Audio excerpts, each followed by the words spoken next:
दो भाग हैं। पहला भाग जो है वो कार्यपालिका, दूसरा भाग है न्यायपालिका। अब कार्यपालिका और न्यायपालिका ये चीज क्या है, पहले हमें इसका संज्ञान होगा। जो हम वोट की बात आई, मतदान करने की बात, तो हम मतदान जागरूकता जो चला रहे हैं वो इसलिए है आपका बल बढ़े, क्योंकि इस मत से आप सरकार को चुनेंगे। सरकार एक शासन बनेगा और शासन बन के वो एक कार्यपालिका के अधिकारियों को नियुक्त करेगा। जैसे हमारे यहाँ पुलिस में है डीजीपी, पुलिस महानिदेशक, जो उत्तर प्रदेश का सबसे बड़ा अधिकारी है। उसके बाद अपर महानिदेशक, पुलिस महानिदेशक, उसके पास आईजी, डीआईजी, एसएसपी, ये सब निरीक्षक हैं। और जब हमारी कोई हमारे साथ घटना घटती है तो हम अधिकतर क्या करते हैं, थाने के चक्कर लगाते हैं और हमें चोट लग गई है या हमारे साथ कोई क्राइम हो गया, हम इधर भाग रहे हैं, उधर भाग रहे हैं, और हम बात को अपनी सब बता रहे हैं पर लिखित में कुछ नहीं दे रहे, क्योंकि हमें एक तहरीर लिखी जाती है, थाने में दर्ज होती है, तो उसका संज्ञान नहीं है। उस तहरीर के 4 पार्ट हैं। कितने पार्ट हैं? 4। तो ये जब तहरीर के जो 4 पार्ट होते हैं, तो सबसे पहला पार्ट होता है हम किसके लिए लिख रहे हैं। या मैंने लिखा सेवा में श्रीमान थाना प्रभारी निरीक्षक, किस थाने से संबंधित है उस थाने के लिए लिख रहे हैं, ठीक है ना। उसके सेकंड पार्ट हमारा विषय क्या है, हमें किन लोगों ने मारा है, किन लोगों ने घटना घटाई है, उन लोगों को पहले दर्शित कीजिए, इंडिकेट कीजिए, विषय में दीजिए, सब्जेक्ट बनाइए। उसके बाद हम अपनी पूरी स्टोरी लिखते हैं कि महोदय श्रीमान निवेदन इस प्रकार से है कि दिनांक इतने को इतने बजे यहाँ पे इन घटनाओं में हमारे साथ घटना घट गई। उसके बाद हम लास्ट पॉइंट, चौथा पॉइंट हमारा आता है प्रेयर, यानी प्रार्थना, कि हम चाहते क्या हैं। हमने पहली बार हमने किसको लिखा, तो हमने लिखा वरिष्ठ पुलिस अधीक्षक को या थाना प्रभारी निरीक्षक को, ठीक है ना। समझ में आ रहा है सबके? समझ में आ रहा है? हमारी बात समझ में आ रही है?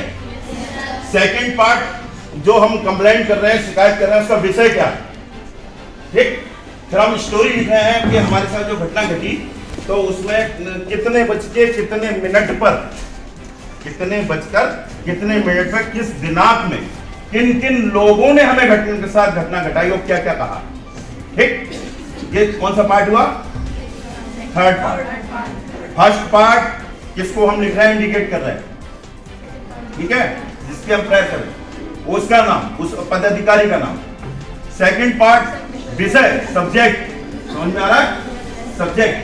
तीसरा हमारी जो साथ घटना घटी है उसकी परिस्थिति, जिसमें घटना का टाइम, घटना की दिनांक, घटना का स्थान और वो अभियुक्त जिन्होंने आपके साथ घटना घटाई, ठीक। ये कौन सा पार्ट हुआ? Third part. अब सबसे बड़ा मेन पार्ट आता है चौथा पार्ट। तो चौथे पार्ट में हम प्रेयर करते हैं।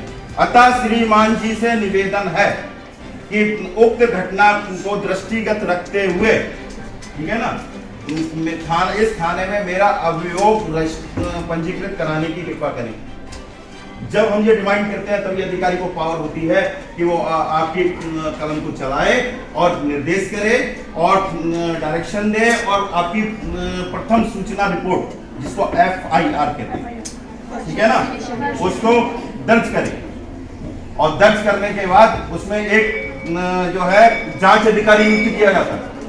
वो जांच अधिकारी आप लोगों के पास आएगा, आपकी घटना को सुनेगा, किन किन ने सुना, तो उसमें 161 CRPC, क्या चीज, 161 CRPC में आयु आपका बयान लेगा कि आपकी घटना कहां तक सत्य है, कि वाकई सत्य है या झूठ बोल रहे हैं या क्या कर रहे हैं। उसके बाद वो उस पर चार्ज बनाएगा, वो अभियुक्त के खिलाफ चार्ज बनाने के बाद चार्जशीट तैयार कर देगा, ठीक है। इतना काम कौन कर रहा है? कार्यपालिका। कौन कर रहा है? पुलिस किसका विभाग है? कार्यपालिका। और DM, SDM और ये सब संचालक जो सरकार हम तक सुविधाएं पहुंचाती हैं और हमारी समस्या को सुनती है, ये किसका पार्ट है? नहीं, कार्यपालिका। दो कार्यपालिका में भी 2 पार्ट हैं। कार्यपालिका में पहला पार्ट पुलिस प्रशासन। दूसरा पार्ट जो है वो है जिला प्रशासन।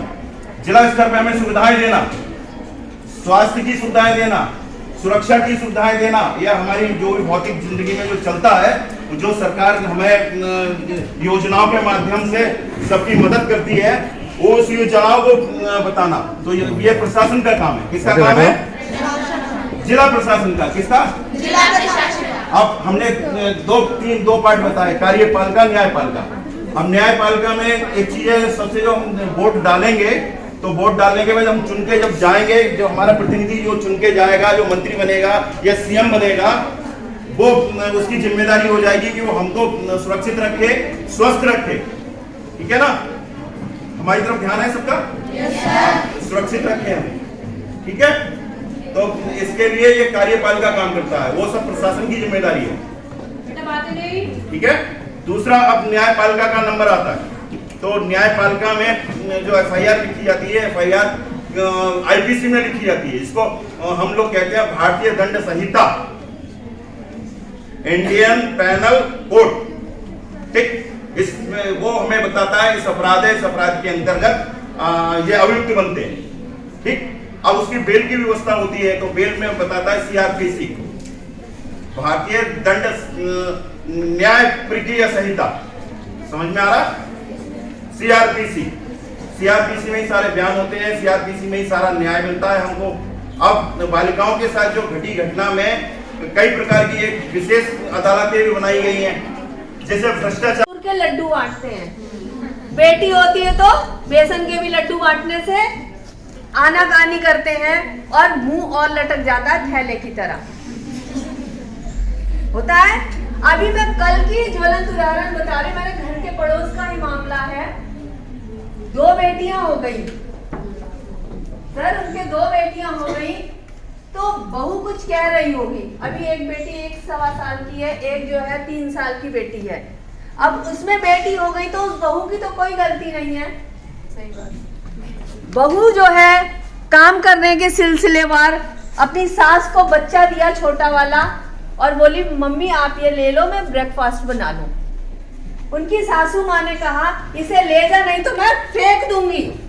वर्ड्स देखिए आप, ये होती है हिंसा, लिंग आधारित। ठीक है, ये होती है लिंग आधारित हिंसा। 1.25 साल की बच्ची जो अभी ये भी नहीं जानती है ढंग से कि मेरी माँ कौन है, वो ये भी नहीं जानती है ढंग से मेरी जो है दादी कौन है, या वो खुद नहीं जानती वो खुद क्या है, या आने वाले समय में वो क्या बनेगी।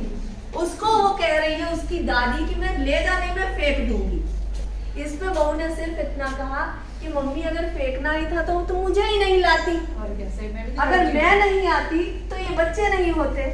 सिर्फ इतनी सी बात पे उस सास ने अपने बेटे से कहा इसे चुप करा ले, इसकी जबान बहुत निकल रही है। उसने कोई गलत बात तो नहीं कही थी, कोई गलत बात कही थी? इसी बात पे उस बेटे को, ऐसे बेटे को भी ना कड़ी से कड़ी सजा होनी चाहिए। उस बेटे ने आओ देखा ना ताव उठा और अपनी बीवी को मारने लगा। इतनी बेरहमी से पीटा, इतनी बेरहमी से पीटा कि उस घर में आधे घंटे के लिए कोहराम मच गया। हमें प्रोग्राम में आना था, अदरवाइज ये केस वही होता, लेकिन शाम को जाके मैंने उनकी सासू माँ से बात करी। मैंने कहा आंटी जी ऐसी दुर्घटना अगर दोबारा घटी तो मैं आपको सबसे पहले ले चल के वहां खड़ा करूंगी। और क्या बहू को बता देना कि आप जगह करना मैनेजमेंट में हेल्प करें तुम, ठीक है। तो ये सारी चीजें हैं, इसीलिए लिंग समानता हमारे देश में, हमारे राज्य में, हमारे जिले में, और सबसे पहले हम अपने घर से शुरू करें, अपने पड़ोस से शुरू करें, ठीक। क्योंकि एकदम से तो चेंज नहीं आ सकता है, लेकिन जब हम पहले हम बदले तब हम देश को बदलेंगे।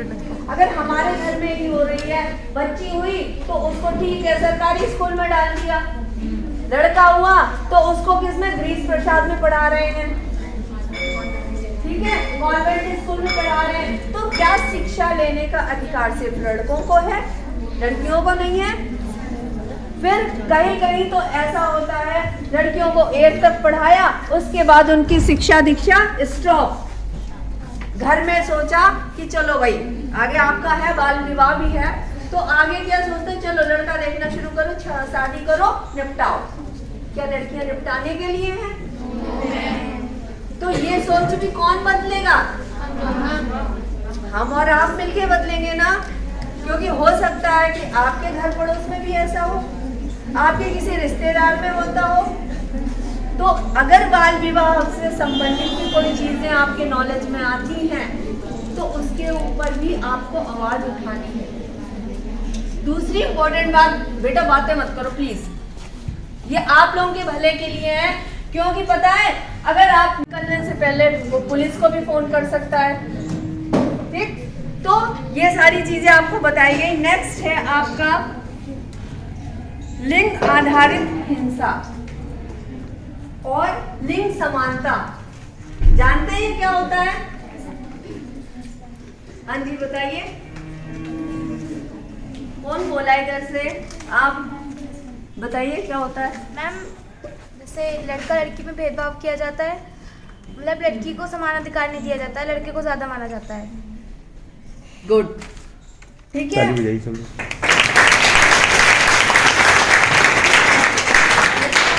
तो लिंग समानता, जैसा कि हम कहते हैं ये पुरुष प्रधान देश है, लेकिन अब बहुत सारी चीजें बदली हैं। हमें यहाँ बेटी बचाओ बेटी टॉपिक ही है, तो लिंग समानता करना है। आपने पढ़ा होगा एक क्वेश्चन, केरल में पहले ये अनुपात ज्यादा था, सबसे ज्यादा था, हाईएस्ट किसका था? केरल का था। वहां 1000 पुरुषों पे 999 महिलाओं का अनुपात था। हमारे देश का एक ऐसा राज्य था जो शिक्षित भी था और ये अनुपात में भी आगे था, लेकिन अब धीरे धीरे थोड़ा थोड़ा परिवर्तन हर राज्य में, हर उसमें देश में, या अगर हम जिले की ही बात करें, जिले कस्बे और नगरवासी करें, तो ये जो है समानता धीरे धीरे आ रही है कि हम बेटे की तरह ही बेटियों का भी पालन पोषण कर रहे हैं। ठीक है, इसी को बताना या वो वाली लिंग समानता?